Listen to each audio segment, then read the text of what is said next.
PACTV Community News will be looking into different cultures and lifestyles within our communities. You may or may not know about these residents, and we wanted to bring awareness to the many different kinds of people who make up our towns.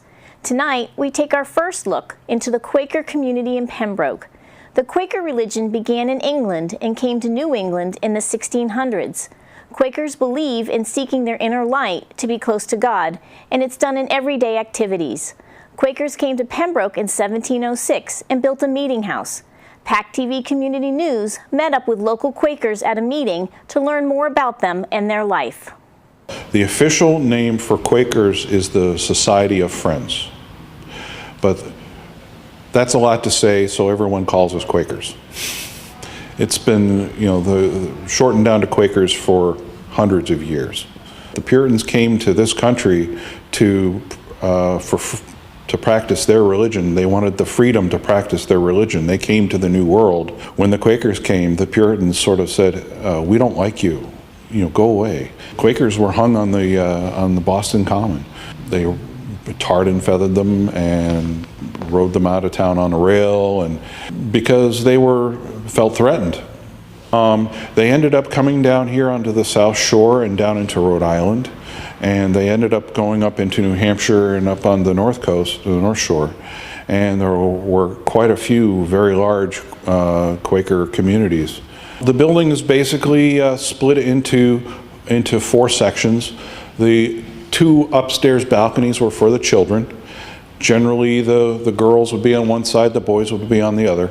The Quakers would meet as a group, but generally the women would sit on one side and the men would sit on the other. Quakers believed in equality, so that it wasn't a matter of separating men and women.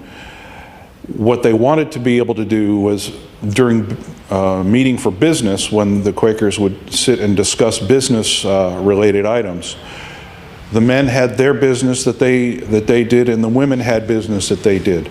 And so they would then be able to bring down these petitions and close off the 2 sides.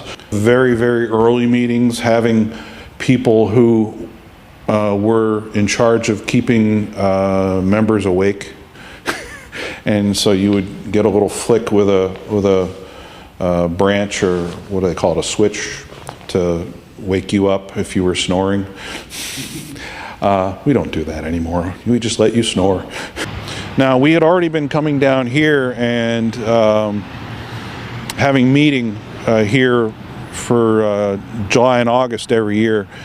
And when we basically lost our home, the town of Pembroke and the Historical Society basically opened their arms and said, well, we have this other place down here that's heated, and it's the I think it's the Universalist Chapel that they've just renovated, and so we've basically moved our meeting to Pembroke again, and so now we're here year-round.